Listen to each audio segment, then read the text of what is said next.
Yo, yo, yo, yo, yo. Yeah, that laugh. What is that laugh? That's the laugh of disappointment for me. Because I am a big Los Angeles Clippers fan. And the Clippers once again got defeated by the McNuggets. That fucking Murray, I want to chop him up and eat him in a human delicious garlic curry. Because he pissed me off.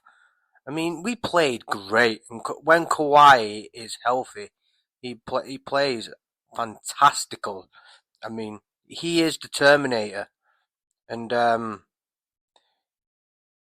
he's like why I'm talking about the Clippers and Kawhi Leonard, even though I'm a big Clippers fan. First, I was a Raptors fan in 2019 when the Raptors won, and why I'm talking about Kawhi Leonard is very simple. Actually, it's because that the person I'm about to cover is the wrestling version of Kawhi Leonard.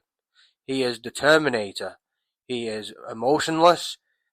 He was strong.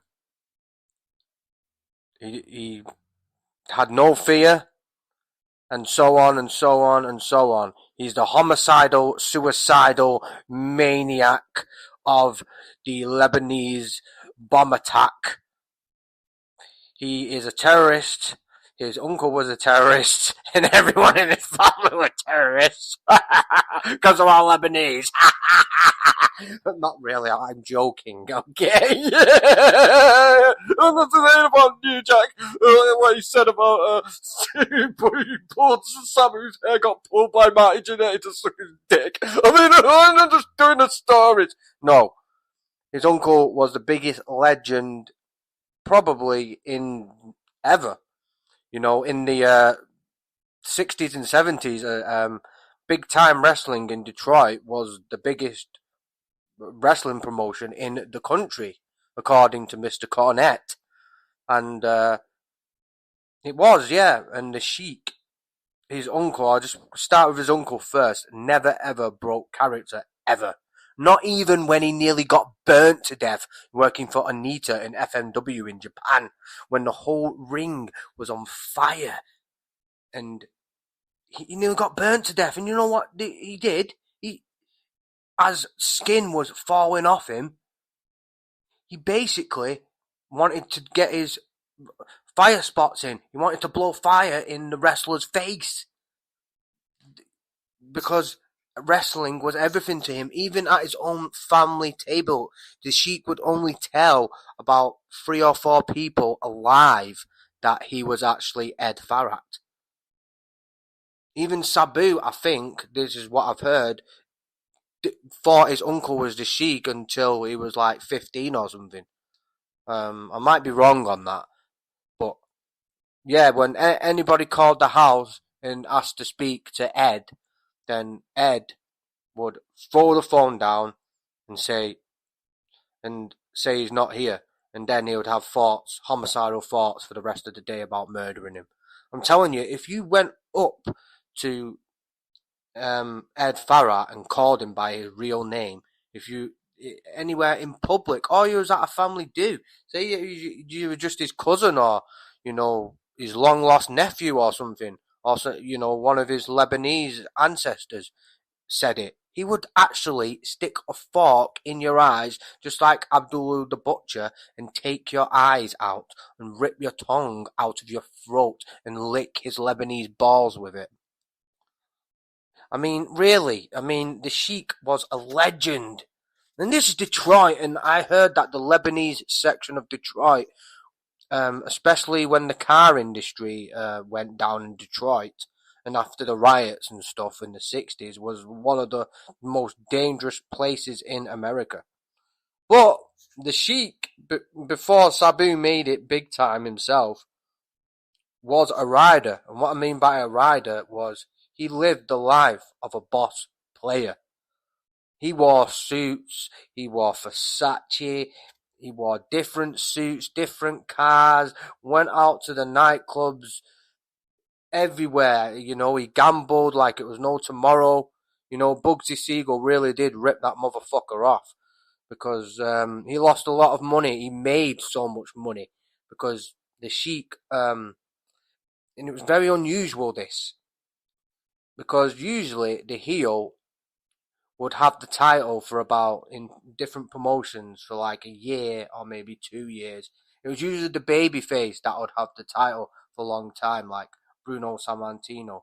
Like the heel would be there, so the babyface would chase him, and there'd be a big payoff. But there never was with the Sheik, because he always thought he was relevant, which to him, he probably was relevant. I mean, no one could lace up his boots. I mean, he was scary. Who the fuck's gonna want to fuck with the Sheik? And there, his nephew, Sabu, after the Sheik was a bit too old to wrestle, and obviously the economy and everything went down in Detroit, so he basically the Sheik started wrestling in Japan and stuff like that, just to make to make ends meet, but never made the sort of money that he made running the big time promotion in Detroit of big time wrestling. You know, the Sheik was always in character. There was one story that a fan actually pulled out a gun to shoot the Sheik when he was in a match because they hated him so much. This is like Puerto Rico on steroids, where the fans used to, if you've heard stories about Puerto Rico where the fans would throw bricks and bottles at the heels and want to stab, sometimes would actually stab the heels.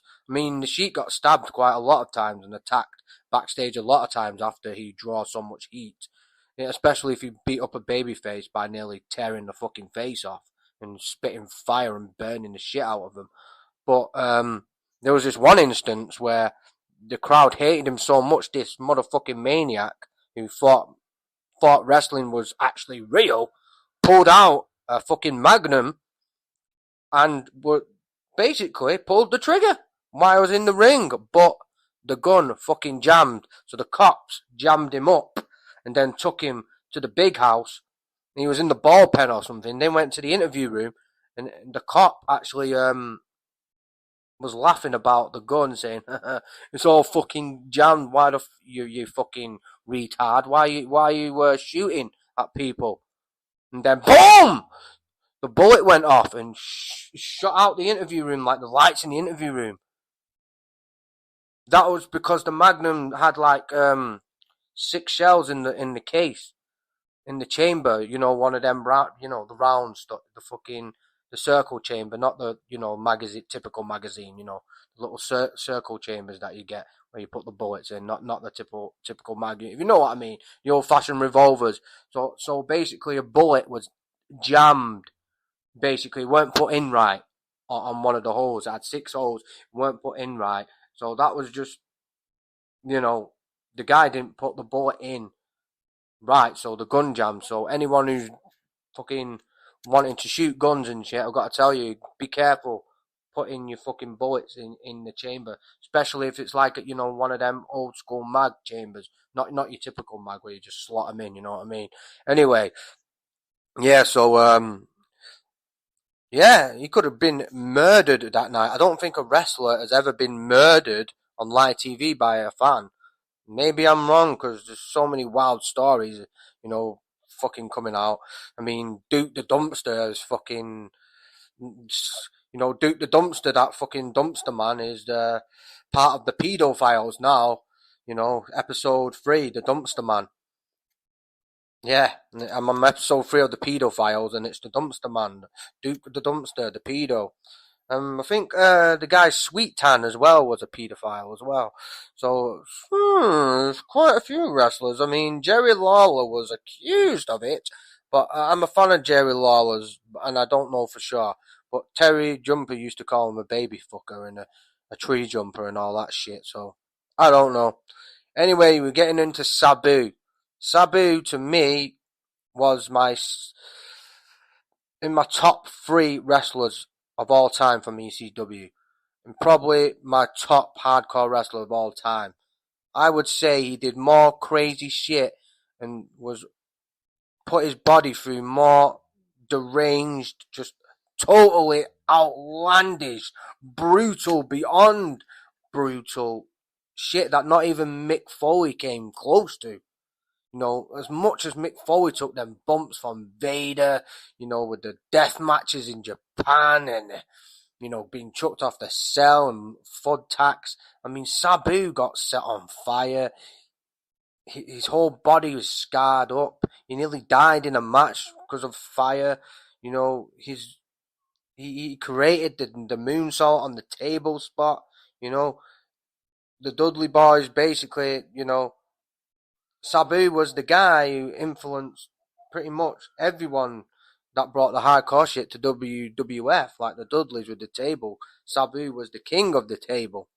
So we're going to get into Sabu because I read his book a couple of years ago when it came out because I'm a big fan of Sabu's, and it's one death.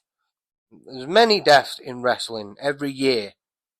It's just the way it is because it's a very, very tough business. And I'm glad, I'm not saying this as a knock to wrestlers, but I'm glad that I know all this information because back in the day, these people probably didn't know all this information that we know now. So obviously, if you got you know, if you want your health to be good, you know, you'd think twice about getting into that business. Sorry, my mouth got dry. Because it's a very, very tough business. Like I said, only 2 people that I know have well, 3 people have left that business unscarred. Batista, John Cena, and The Rock. Even Hulk Hogan was fucked up. Anyway, I'm going to get into Sabu. He died at 61 during the weekend, just a couple of weeks after the infamous last match in GCW. I mean, like I said, he put his body on the line more than any other wrestler ever, in my opinion. You know, and it meant something. Like these wrestlers today in AEW and, you know, through the independents throughout the years, you don't know who the fuck they are. They do these high spots and then you forget about it a couple of seconds after. With Sabu, people talked about it. Like, is this guy really a fucking raging maniac? And I always thought he kind of was. You know, even though I've seen some of his interviews and he's a very reserved, quiet guy. You know, when you talk about long-term storytelling, the storyline he had with Taz leading up to the first ECW pay-per-view in 1997, Bare Illegal, was great because they didn't touch each other until, I think, until the match. I mean, and Sabu didn't like to talk, so Taz would be cutting these crazy fucking promos on him, and Taz would be beating the shit out of like people that were close to Sabu, like the Sandman and RVD, and other people would be holding Sabu back while Taz would just obliterate, you know, Sabu's friends. And then that was the main event of the first ever pay-per-view, was Sabu versus Taz. I mean, Sabu was the, you know, the person who basically put all the pieces of ECW together as a wrestler. I mean, him, I'd say Sabu, Shane Douglas, and Terry Funk were the backbone of wrestlers behind the company. And Paul Heyman did not bring Sabu into ECW. Basically, he got brought in 1993, which I'll get to, by Dennis Corluzzo and Todd Gordon. But I'll get into that later. Now, Sabu grew up, you know, his uncle was a big deal and all that. People would, you know, usually people that were sons of wrestlers and all that would get bullied in school. But because the Sheik was so feared in Detroit, and people actually thought like the Sheik was real. Like, even though people thought, yeah, wrestling is a work, it's predetermined. But there's an old saying in wrestling might be fake. Well, you know, that's a heavy word, you know, but there's nothing fake about me.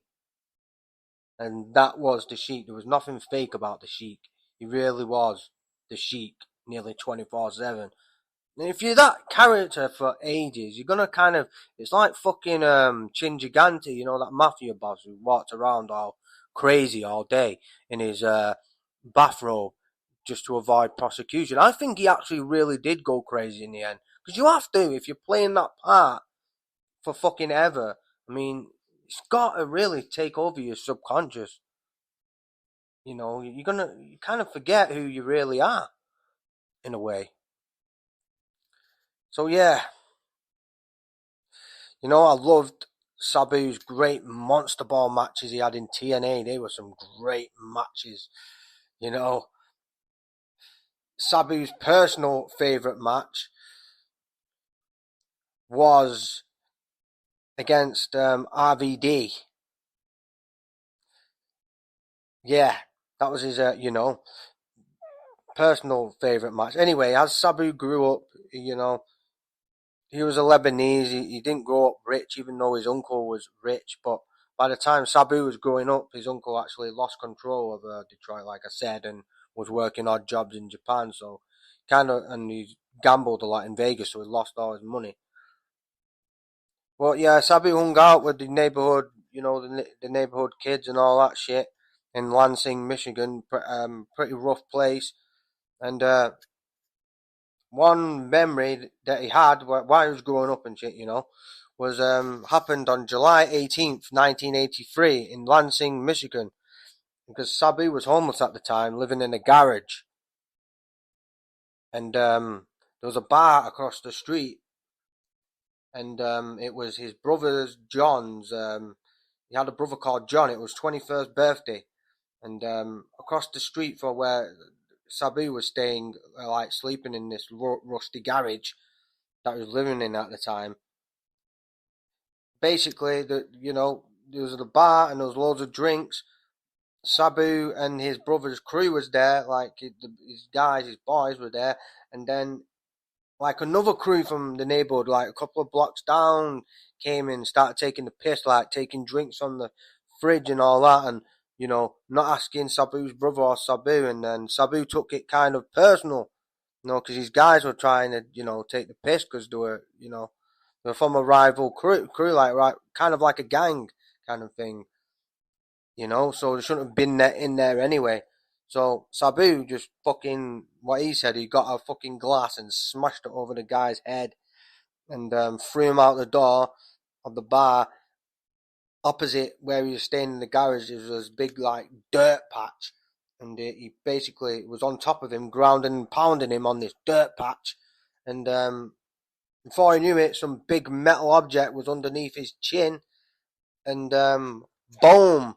It was a 32 pistol, and it shot nearly all his teeth went into the back of his throat because he got shot underneath the chin, and all his teeth went back into the throat. And he even said, well, it's a miracle that he survived. If you get shot underneath the chin, that bullet could fucking go up to the brain straight away, and that's it, you're dead. But he miraculously survived that. But he's still got, Sabu said, he still had shrapnel in the back of his throat. So he must have had the shrapnel from that gunshot in the back of his throat until the day that he died, which was over the weekend. His shooter was like in and out of jail for most of his life. He was a career armed robber, and he eventually got murdered in prison, and Sabu was very happy about that. I don't blame him. Yeah. So Sabu first started, before he actually got trained by his uncle, training in Greco-Roman wrestling. So he did actually amateur wrestling, which is kind of real wrestling, Greco-Roman wrestling, which is one of the best styles in UFC, really. Along with Sambo, to win the fight. Then after he got shot, basically he wanted to get he always wanted to get in the wrestling business, but the Sheik, didn't want him to, I don't think, at first. But after he got shot, then the Sheik just took him on, his uncle. And his uncle put him through hell. I mean, he said, the first year I'm going to train you. But it kind of tricks Sabu in a good way. Because it's like, Karate Kid with Will Smith's kid and Jackie Chan. And, as the first couple of days he's putting his coat on a coat hanger, and he keeps doing that all day. And he's like, "What the fuck, man? What am I doing?" And he's like, "Everything is kung fu." You get the message. It's kind of like that. So he started chopping down these big pine trees in the woods with an axe, with a rusty axe. He said, "Yeah, it was like a rusty axe from the shed. Something from back his uncle used it in Lebanon, when the Civil War was going on, or some shit like that. But yeah, he was chopping down the bark of the trees and the trunk of the trees, of the pine trees, with this rusty axe. You see, it was all to set up this wrestling ring. So he got up at 6 in the morning, okay, and he chopped down the trees all day with this rusty axe, and then he would set up the rings, like the metal bolts, the metal poles for the turnbuckles, the ropes. Yeah, the ropes were like cable, very, and yeah, he would set up the ring all day, and his uncle would watch. Like in Drunken Master, where the Jackie Chan runs away, and this trainer man kind of kidnaps him. He is the Drunken Master, and basically what puts Jackie Chan through hell, basically. You know what I'm saying? Jackie goes through. Yeah, if you've seen Drunken Master, you know what I'm going on about. But yeah, his uncle Sheik was sitting back like a Zen master, sipping on his tea and reading the sports newspaper all day. But he always had his eye out, like Sabu said. He always had his eye. And if you've seen the Sheik, if you've seen some of the crazy look in his eye, he would give that eye look to Sabu if he fucked up. So Sabu had to be extra careful about putting every last itty-witty little bit of the ring away and putting it up and taking it down. And he'd get up at 6 in the morning and wouldn't go, and would be there until 6 or 8 at night. Why, his uncle would basically sit down and sit to him read the newspaper. And he did that for nearly a year, Sabu said, before he even learned any of the even basic wrestling moves. Then in 1991, Sabu started his wrestling career, I believe, working for the Great Onita in FMW, which is ECW on steroids. And it was before ECW as well, so that was kind of the original hardcore shit, even though, fucking hell, if you've watched a bit of Florida Championship Wrestling back in the day, and even, the Sheik shit, his uncle, big time wrestling, and Mid-South and that, there just, quite a lot of hardcore shit that used to happen. I can remember this angle where I think it was Kevin Sullivan or Dusty Rhodes. Actually, I think it was Dusty, actually, who stabbed Kevin Sullivan in the heart with an actual knife in front of everyone in the ring and hung him up by a noose in the middle of the ring. So, I don't think ECW have done anything like that. Anyway, so, after he started with FMW, he did all the hardcore extreme shit, and that's when Sabu got famous for not going to the hospital ever. He would always tape it, if he broke his jaw, he would get toilet paper and blue tack, I think. Maybe I'm wrong, to put it back together. Or all these scars, if he opened himself up, he would usually stitch his wounds back together with super glue. I've never tried that. No, there was one time where this was so stupid. I was like 15 at the time, and there was this warehouse that had a computer in it, and I stupidly was with my mates, and instead of climbing up 4 stories to jump in the window, I said, fuck it, there's just a window there, I'll just break it with my fist. So I just I just threw a right cross through the fucking window, bash, window, my fucking knuckles were just bleeding really badly, like blood was dripping everywhere, like all over my fucking clothes and that. And my mates are like, "Fucking, you got to go to the hospital." They never usually say that to me. You should be laughing, but it looked serious, like there's blood everywhere.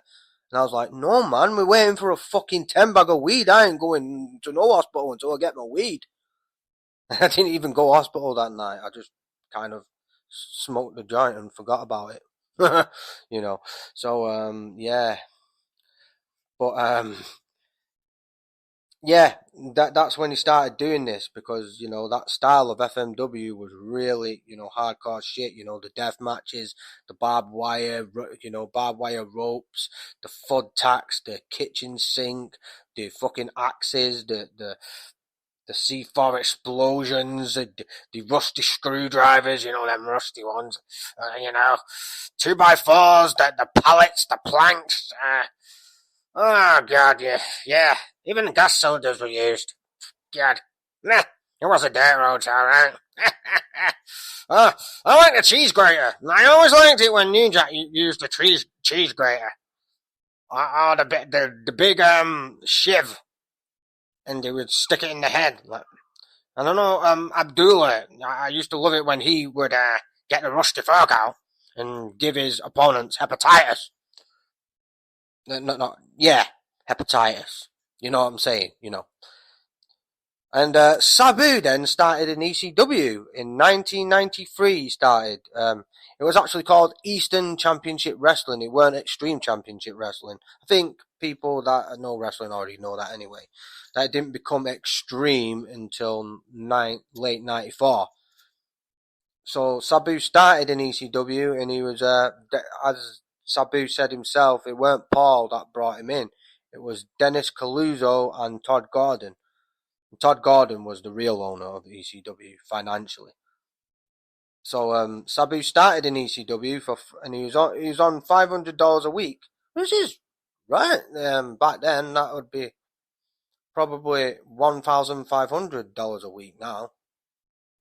From '93, I guess, because of all the inflation since then. Then Sabu made a big name for ECW. He was one of its biggest stars, really, homegrown stars, apart from Funk, who was a living legend by then. But he left ECW in '95, soon after the incident with Benoit, and Paul Heyman. It was Paul Heyman that was getting all the boys in the back to basically diss Sabu, and they dissed him hard. I've seen them episodes in '95. Paul Heyman's out there in the middle of the ring and other wrestlers there getting the ECW crowd that are the most, passionate wrestling crowd I've ever heard or seen on television. They're fucking nuts. I'd fit in right. I think I'd fit in with them. I'll probably end up fucking banging a couple of them, because especially that guy in the fucking cowboy hat, he started giving me shit. I'll just fucking, I'd get one of them fucking cheese graters while the crowd had and just grate his fat face down, make him into a nice fucking pizza right there, He wouldn't have no skin left in his face, it'd just be red. I'd have to get the cheese from the confectionery back in the catering at the building. But he returned though. But the crowd, were chanting a lot like "fuck Sabu, fuck Sabu." The ECW crowd were chanting it. The guy with the black glasses, the hippie looking guy who was at every WWF event and ECW event back in the day. That cool guy. I'd chill with him. He was on acid a lot. He was like a fucking acid taker. Hippie dippy guy. Even he was saying "fuck Sabu," but he returned in early '96 and instantly was a fan favourite again, because the biggest heel in the company then was Bill Fonzie.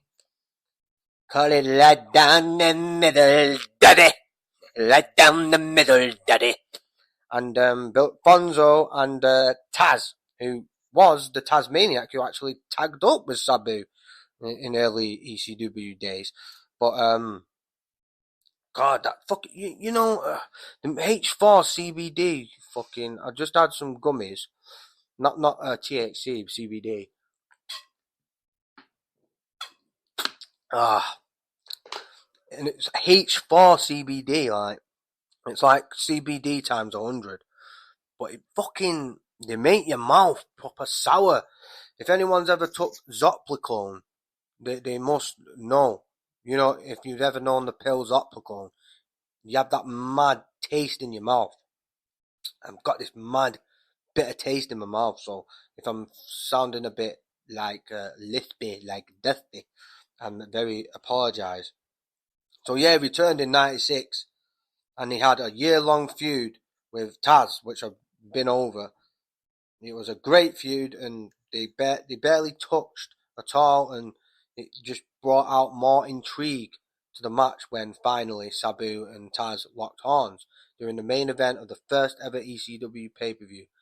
And that was because of everyone wanted Sabu to kick the fuck out of Taz, because Taz was bullying everybody in ECW at the time, in the storyline. But in real life, though, Sabu did not fucking like Taz, and he didn't actually want to do the match. It was actually a last minute thing. He actually got Paul Heyman did one of his pep talks to get Sabu to do it, because a lot of the wrestlers in the ECW locker room just despised Taz because he was up his ass back in the day.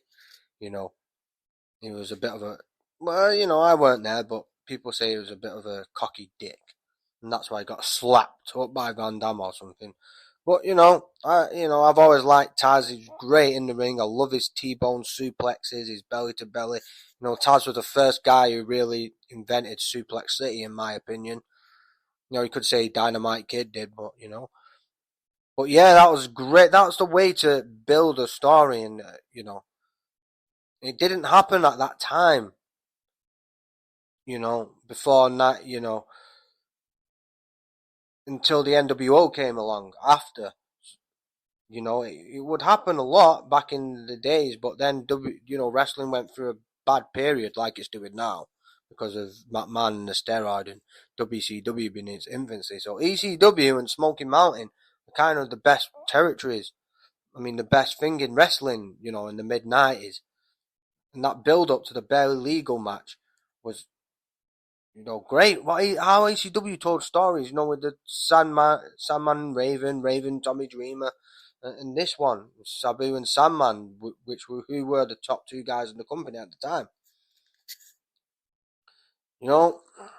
So yeah, Sabu was second generation Lebanese guy, American from Detroit. We've got a big Lebanese population back in the day. I don't know about now. And obviously Detroit back in the day was the murder capital of America. Everyone knows that, who lives in America. A lot of people say Baltimore and Oakland. Yeah, I don't know, I'm not American. Anyway, Sabu's personal favourite match that really put ECW on the map. I mean, Sabu was on the map before this match, in my opinion, was that classic triple threat match he had against the franchise Shane Douglas and the living legend Terry Funk. It was kind of the first, triple threat match that it wasn't the first ever triple threat match. There were triple threat matches back in the territory days, but it was the first, documented triple threat match. Like a classic match, because it was a great match. And Shane Douglas, it was for the NWA title, and the NWA was kind of in its dying days and all that. And that was when, Shane Douglas did that infamous promo dissing Ric Flair and the whole NWA and put the title down and said, this is the ECW Championship, the Extreme Championship. And that's really when Eastern Championship Wrestling became Extreme Championship Wrestling. So Sabu was on fire through 94. Then at the start of 95, he was in a match with the Pegasus Kid from Japan, better known as the double murderer and suicide victim, Mr. Chris Benoit.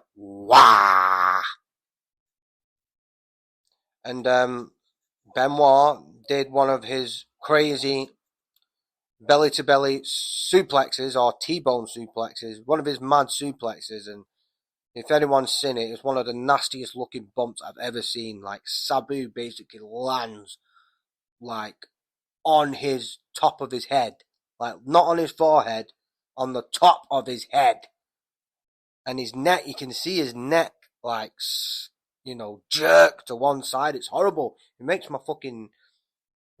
my jaw go tight when I see that shit. It makes me my neck like ooh.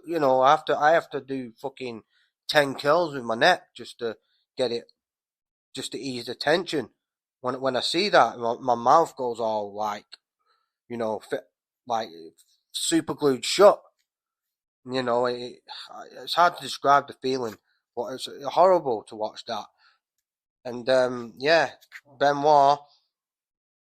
Basically, Benoit was kind of an attempted murderer before he actually murdered anyone. Because he probably did it on purpose, knowing Benoit, that we know what we know about him now.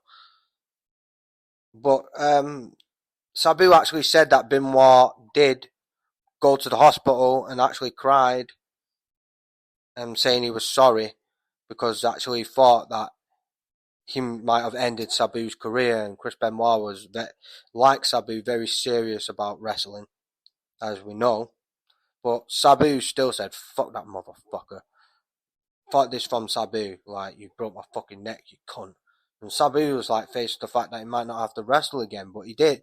Sabu, doesn't matter if you fucking nearly burn him to death, you chop all his hands off, chop his legs off, shoot him in the fucking jaw with all his teeth coming out, he is going to wrestle, he is going to fight. You have to literally kill Sabu. So, what did Sabu do? He started wrestling in a net brace. But very soon after that, I might have been straight after that, he left for Japan. I think he went back to FMW, I'm not too sure. I think so, yeah, because that's when him and his uncle had that infamous fire match.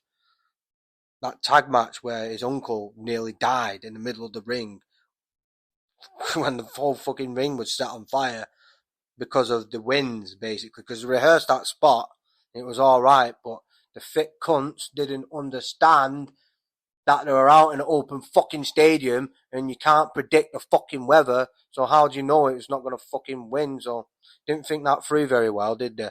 I mean, I wouldn't either. I would do the same shit, not consciously. I just forget shit, So I'm dumb as well, so it doesn't really matter. Oh yeah, when Sabu debuted in his first match in ECW, he got escorted down to the ring by 911, the king of the chokeslam, and he was wearing a Hannibal Lecter mask, like he fucking needs to wear one. Come on, you looked at Sabu, you looked at his body. He could have been a star in any fucking horror movie if he really wanted to.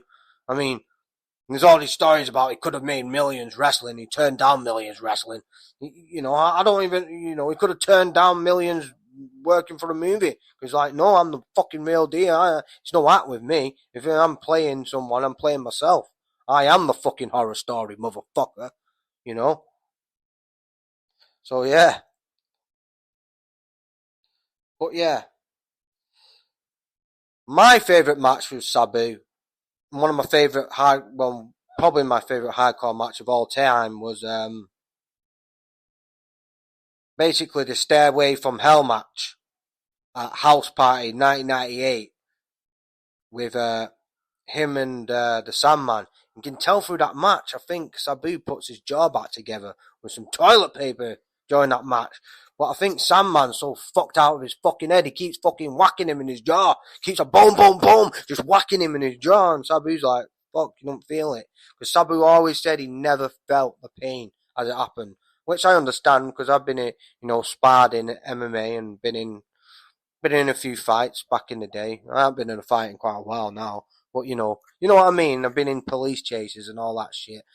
You don't feel the pain. If you jump over a fence or you're in the moment. You're whacking someone's whacking you. Or you're sparring. You don't feel the pain until kind of after. Same with the gym type of shit. You know. So I get where Sabu's coming from in that. But Sabu always made it a habit through all his career, right until his last match, of never going to any hospitals. And he did this because that's how his uncle did it. His uncle hated hospitals. The Sheik never went to hospitals, ever. I don't know if he didn't trust doctors. I mean, to be honest, I don't, which is another subject, private subject for me. But yeah, he the Sheik, he got it from the Sheik. The Sheik is the one that taught Sabu to stop being a bitch and fuck these doctors because yeah, kind of, and I kind of understand it because of the American healthcare system. Because if you break a leg and or get a cut up on the scar and it might go septic or something, you have to fucking pay. You know, in this country and other kind of first world countries, they they have free Medicare. That just it's just fucking odd. That's all I can say. Anyway, so yeah, like a lot of people probably would in America, Sabu obviously being the extreme version, learned how to be a kind of a self doctor to himself and patched his wounds up with blue tack and staples and glue, super glue, yeah, super glue, and screwdrivers and shit like that. Can you put can you put yourself back together with a screwdriver? I mean, I've tried that with my own brain, but it's not worked. All the screws have fucking come loose now. Yeah, but Sabu's first scar was on his right arm, and that's when you know he started taking the painkillers. But at first they were prescribed, and then Sabu. This is out of Sabu's own mouth. I'm not I'm not blurting words out to make the story sound good. This is all what Sabu said, or people close to him said. That I think he said it in his book that he became a drug addict, kind of like a drug addict. I don't like to talk, kind of like him talking bad about it. So I'm trying to choose my words in a very, mindful way here. But Sabu said it himself. I don't like calling people drug addicts. I mean, he's never on the crack or heroin, so he weren't like that type of drug addict. But it was after Benoit broke his neck. Sabu confessed that Chris Benoit was the first guy who gave him pills that were outside of what the doctor was prescribing him, like from the black market. So at first, Sabu's intentions, he said, was he didn't, which his first pills were Vicodin, outside the doctor, said he didn't take them to get high. That weren't his intentions, even though they eventually did get him high as fuck. He did it because he was always in unbearable pain ever since he got shot when he was 18, 19. From his neck to his shoulders. But obviously throughout his career, with all the mad, just insane bumps that he took through pretty much everything, he had to take quite a lot because the pain was unbearable, you know. And to think of how much money he would have wasted if he had to go to hospital. I mean, he was getting these fucking pills and that pretty cheap on the black market and from down in Mexico and Puerto Rico where they're like, you get like 75% discount on them fucks. I heard from like a wrestler, and I know this because I've been to Spain, right? And I didn't take my Ritalin with me. I was fucked because I've been on Ritalin for most of my life. So when you don't take it, you can't get up. You can't concentrate on anything. You can't actually get out of bed. So I was panicking. I was like, I'm gonna fucking take some cocaine or some shit because I need stimulating. I'm ill. So somehow I used this translator app on my phone, and I was at this bar in Barcelona, and some fucking just random guy, he was kind of scruffy looking, So it's like, oh, fucking talking Spanish, gracias, adios, your grandish mamash, which means big tits or some shit. But, yes, the guy told me that there was a store, a local, bicadhon store, mi gracias da puto ragazzi, mi nansi prozacchi d'Italy da Delelli pills, and, the Adderall, and Adderall is 100 times stronger than Ritalin, because I take Equazim XL, and they're not Adderall. Don't get it twisted. Adderall is very strong. That's why people got problems with Adderall, and it is fucking strong because I took it. And Ritalin usually only lasts me 4 hours. These Adderall pills lasted like 12 fucking hours. But check this, I got 200 pills for €75. That, if you wanted to order it in this country, that you'd pay about 500 quid at minimum for that. So, in Puerto Rico and shit, he did that. Because Sabu said, and I believe this, that he's broken over 40 bones in his life. I'm not a Scientologist, whatever you fucking call them. What is it? An entomologist or whatever the fuck it's called. But, where you study the human anatomy. I don't know how many bones a human being carries, but Sabu said that he'd broken over 40 in his life. I don't know what percentage of bones that is in a human being. And he said, when he had an x-ray, it looked like a really fucked up jigsaw puzzle that was scattered everywhere throughout the fucking living room, and it took you a year to put that shit together. Sabu even said that he broke both his testicles and his penis in one match. I don't know how you do that. Are there any bones in? Well, there are bones in your penis. And, they get bigger, obviously, when you get aroused. But the testicles, I don't know. I mean, I can't feel any. I'm trying to feel it. No. I don't know. No. There's no bones in your balls, are there? Fuck knows. Yeah, so Vicodin was like the first pills that Sabu took, but he instantly got hooked. But Sabu said that the Vicodin didn't affect his mind in any way. Like, it didn't get him high. Sabu also says that the wrestlers that he hates the most are Test, for some odd reason. Don't know when Test was never in ECW, was he? Oh, he might have been in new ECW, because, Sabu went back, didn't he? Yeah. Test is dead, though, isn't he? He died, it's Test. And he hates Johnny Ace, which most wrestlers do. That means John Laurinaitis.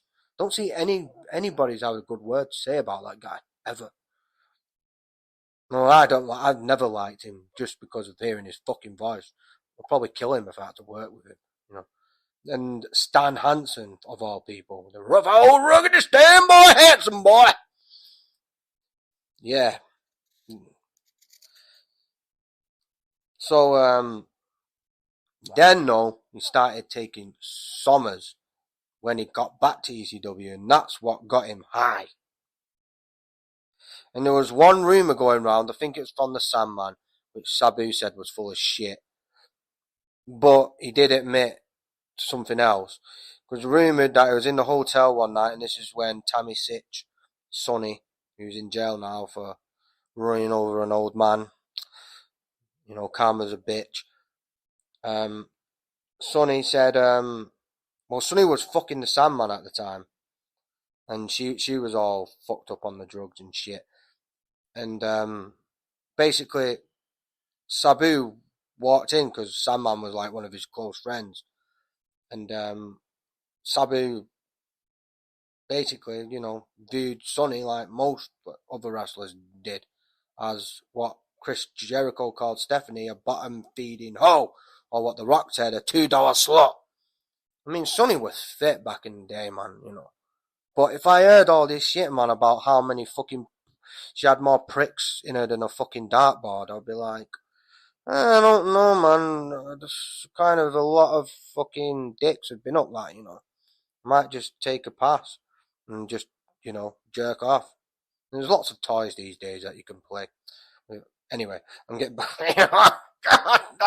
Why am I going there?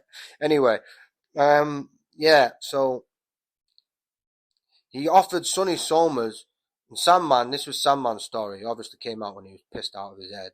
Said the Sandman said that Sabu offered Sonny Somers only if Sonny would suck his dick. But Sabu said that's not what happened.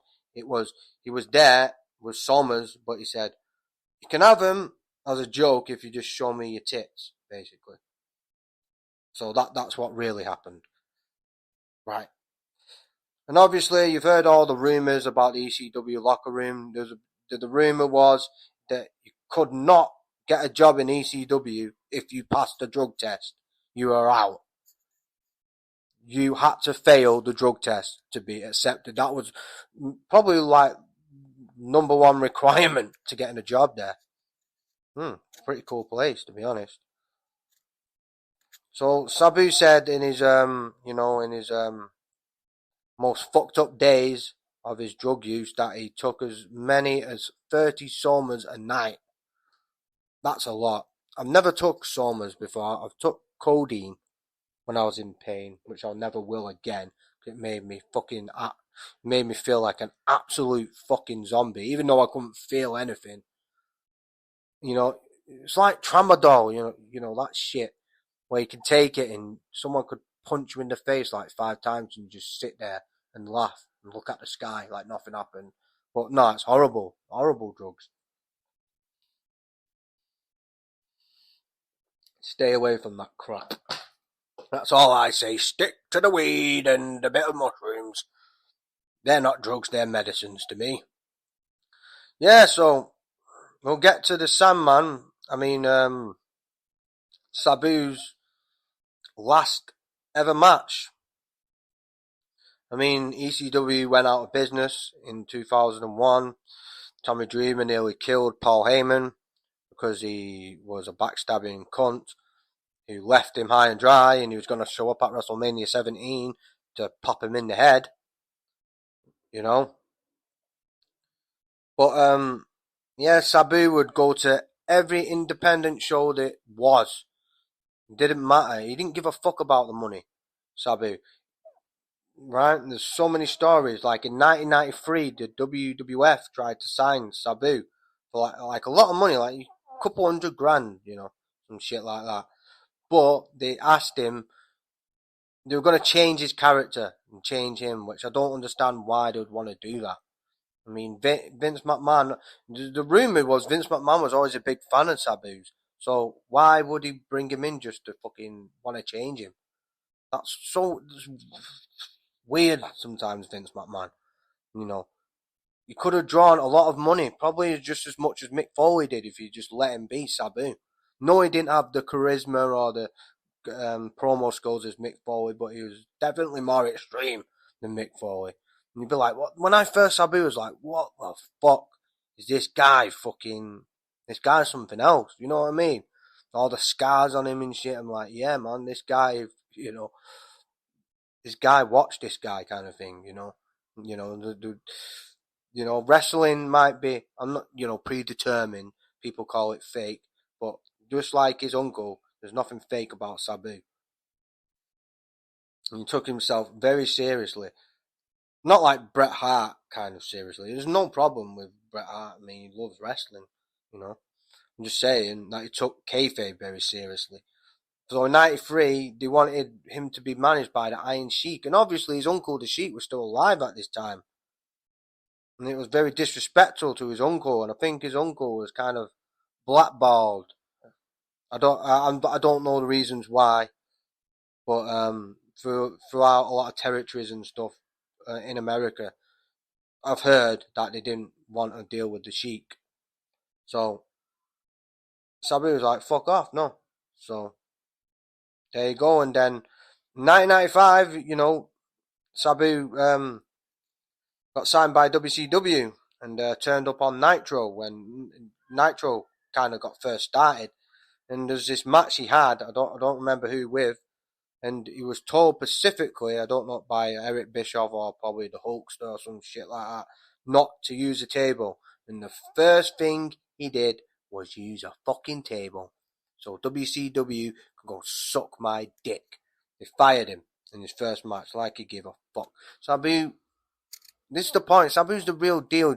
When people say, "Oh, they don't give a fuck about money," but really they do. If you took, like people like Russell Brand, who thinks he's all spiritual.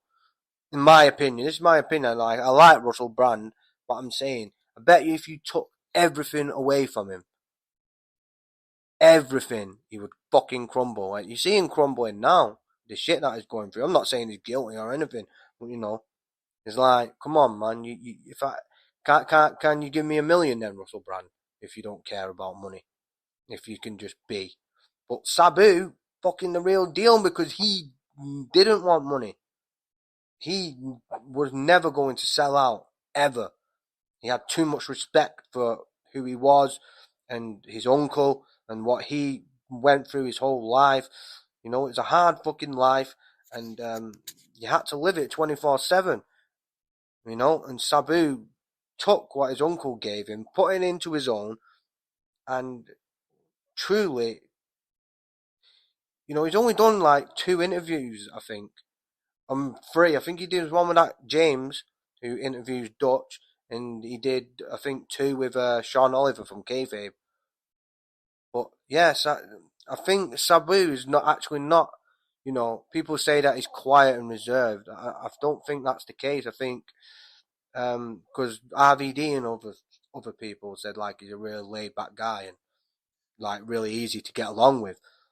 It's because his character, he wants his character to be a mystery, and always has been.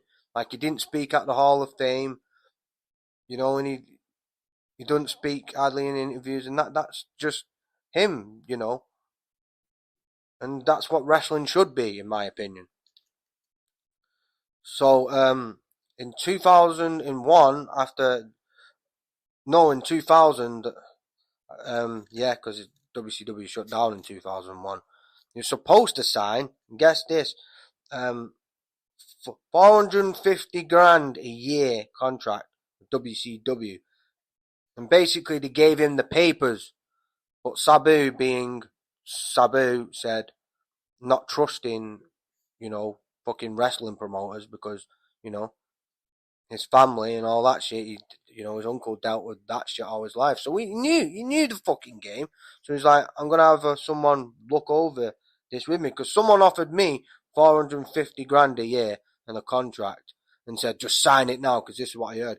Kevin Sullivan or something said just sign it now. I'd be like, hold on, I need to get a lawyer or someone to really look over this because this is the show business, and yeah. There's always a catch, isn't there? There's always a hidden fee or some little fucking catch or, regulation for the fucking deal.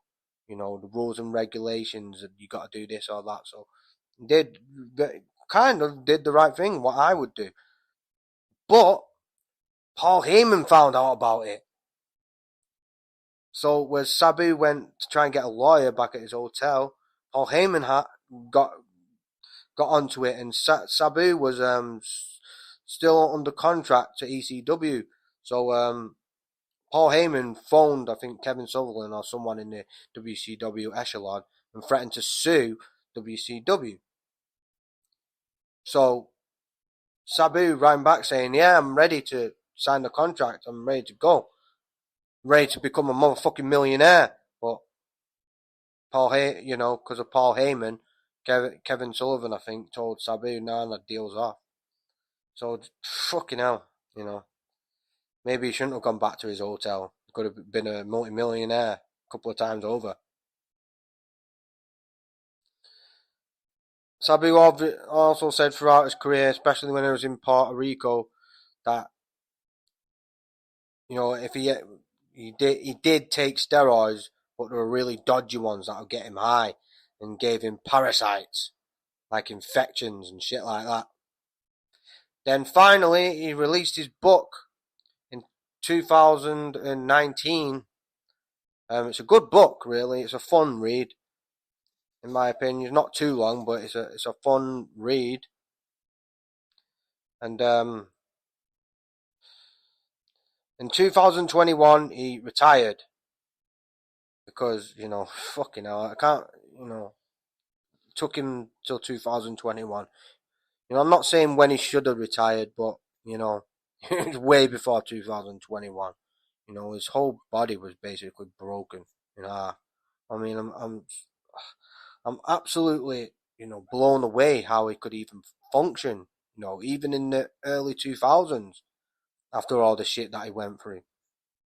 You know, Sabu is truly a tough motherfucker.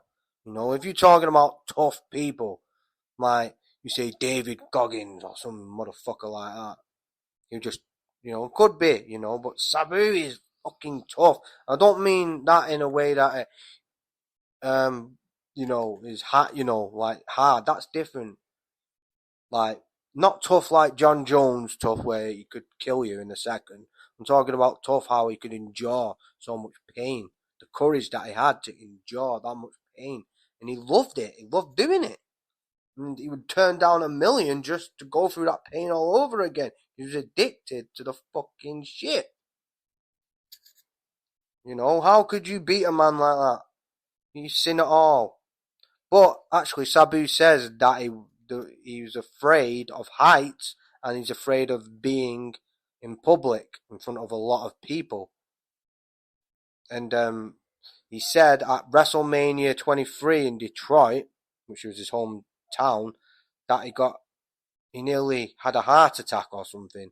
Like not a heart attack, but like a panic attack because he was very scared of going out in front of all them people. I think it was like 80,000 at WrestleMania 23. And that was his only WrestleMania because he was like, fuck WWE. Like Sabu and the Sandman, when that new ECW thing came around, they never played politics. Like Sandman never did it, Sabu never did it, New Jack never did it. Ever.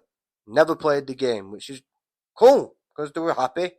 Didn't have a lot of money. They might have not had a lot of money as they did, but they had the fucking pride.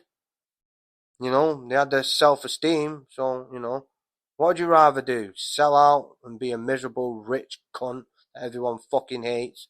Or still have your pride, still have your fucking mental faculties, still grounded, but you ain't sold out. You feel good about yourself every time you walk up in the morning. You can sleep well at night, that type of shit. But yeah, somehow Sabu got talked out of his retirement. Now, I don't know by who. Obviously, he had his last match, which was fucking a barbed wire rope match, on a rope match. And since he retired in 2021 and even before, Sabu reportedly had been very ill, even bedridden, and lost his wife. I think in 2021 or something, lost his wife on top of that, so he became very depressed as well. So, yeah, he was, for the last years, I think, yeah, he was, yeah. I mean, my grandma, was in a hospital bed for 3 years, 2 or 3 years. Yeah. I mean, hopefully I don't have to go through that when I'm older, but it's hell. That's all I can say.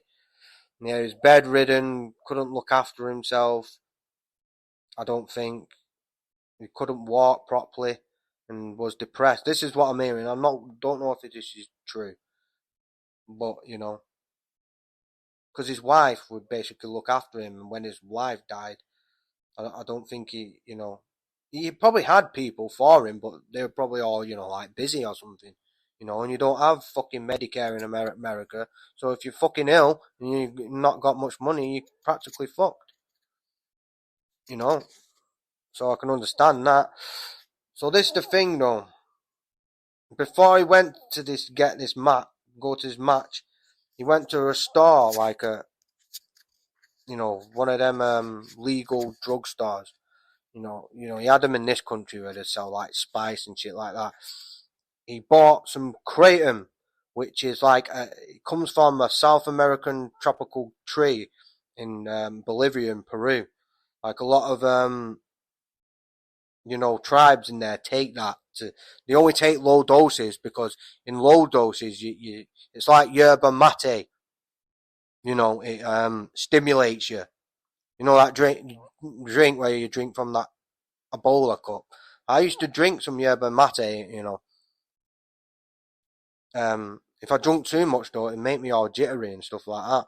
But yeah, and they drink that like South Americans to stay up during the night, or truck drivers. Um, but in low doses because it'll get you stimulated. But if you took any more than a low dose, say like a mid dose, you become sedated, like you took in a couple of Xanax or Sommers or some shit like that. But in a high dose, you become you start tripping. You actually start hallucinating, like not in a good way, not in like a magic mushroom way, like in a very scary way, and you become psychotic. Think of a bad fucking experience that you've had on weed. Like one time when you got paranoid as fuck off weed times 100 type of thing. God damn. So GCW owner Brett Dardum, I think that's his name, Dardum. Well, he fucking probably is. He needs to get out the fucking door because he is fucking dumb. Because this GCW shit, man, I've seen it. All these glasses, fucking glass doors and glass fucking candle glass fucking light bulb matches, and the shit that Moxley does. It's fucking strange, man.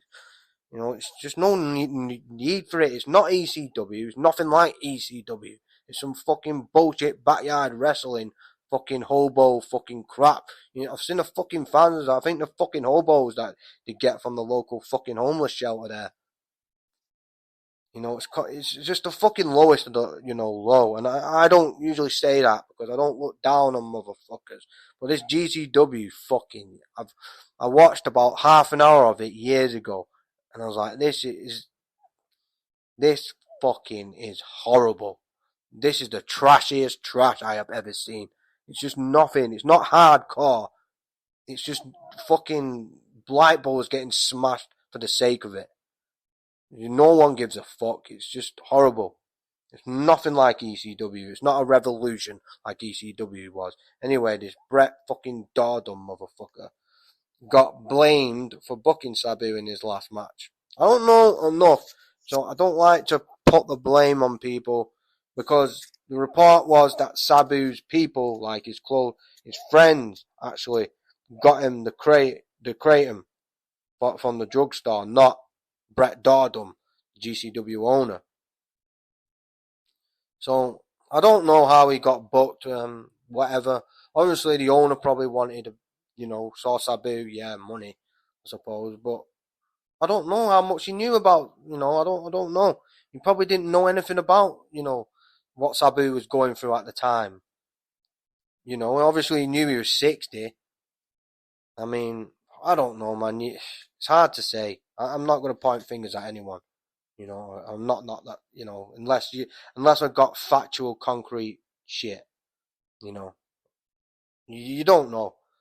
He probably didn't even know. So there you go. Anyway, on the 18th of April, Sabu had his last match ever, the barbed wire rope match. No rope barbed wire match. He defeated Joey Janela in 17 minutes. And that was his last ever match. I haven't seen it, and I don't really want to see it. Because GCW fucking sucks. Anyway, GCW owner reportedly could get sued over Sabu's death. I mean, I don't know. I mean, I can understand if Vince McMahon got sued for Owen's death because that was completely fucking bullshit. The way that they continued the show after Owen died. I don't give a fuck whether it was, the show had to go on. No. The fucking guy who's worked for your company for years, probably, one of the populist wrestlers of all time, has just died. Nah, man, you don't continue this show, man. You don't. Doesn't matter. You just don't anyway. Look, Sabu has admitted that he kind of was a drug addict. I don't like to say this, but he said it. That he was a drug addict throughout his wrestling career. I mean, I think he was a wrestling addict, He was addicted to pain, going through pain. Some people are, like these old Aztec warriors in Mexico used to sleep on nails and shit like that. Like these Hindu fuckers from India, like to get enlightened and shit like that. I just don't understand it, to be honest. I mean, I do, but I don't, if you know what I mean. But at his last match, I'm nearly done now, is everyone backstage at GCW, including his opponent, Joey Janela, was very concerned about Sabu, saying that he was on a different planet and he was off his fucking head, that he's like really unresponsive, wouldn't respond to any direction, or, just was out of it, couldn't communicate properly with people, was staggering and shit like that. Sabu, the legend himself. I know this is, arbitrary, if that's a word. I don't. Is that the word? Or, doesn't mean fuck all, kind of thing. He got rated 7.7 as a wrestler on Cage Match. I think I'm gonna do some of this shit. I'm going to do rating, then I'll go Cage Match rating. That's a good rating, 7.7. That means he's very good. But I gave him an 8.5 because I think a lot of wrestlers today, a lot of hardcore stuff, and in the Attitude Era as well, going back then, was influenced by Sabu. And Sabu was influenced by his uncle. Yeah, so the tributes came quite straight after his death, from his best friend, obviously, Rob Van Dam, who was very close to Sabu. He had a heartfelt message on Sunday. Don't know what day he died, whether it's Sunday, Saturday, or Friday, I'm not sure. But he said, here we were just a few weeks ago at WrestleCon. You never know when it's the last time you'll be together when it comes to this type of thing. Yeah. Sabu was irreplaceable in my life, and he was as he was in, Sabu was as irreplaceable in life as he was in the industry. Yeah.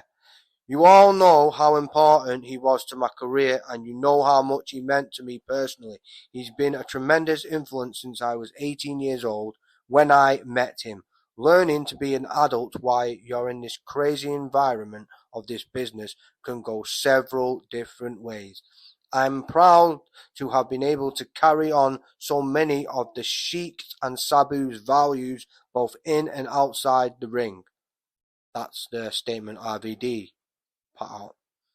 The Sandman went on Busted Open and said, Sabu was one of Sabu's best friends as well, said for the first time of his life when he first learnt about Sabu's death, he started crying. According to Sandman, I don't know. That's what he said. He's never cried in his life until then. I might have heard it wrong, but that's what Sandman said. So it affected Sandman. He must have been very close with the Sandman. If the Sandman's made of steel, then, yeah. I mean, I've seen Sabu cry because I watched the documentary of the Sheik. I mean, I don't know, man. I mean, if you admit, man, if you cry, man. It doesn't make you any softer or anything. I wish I cried more, but I'm autistic, I think, so. I don't know, it's fucking, oh, God. Anyway, like, people like Al Snow, Bully Meanie, Bully Ray, and Tommy Dreamer, and Stevie Richards have publicly played tribute to Sabu recently. And that's on Sabu, one of the greatest, most vicious, hardcore, toughest homicidal, suicidal, maniacal wrestler of all time. So rest in peace to Sabu and rest in peace to his uncle, the Sheik. We'll continue the dirt road with Billy Jack.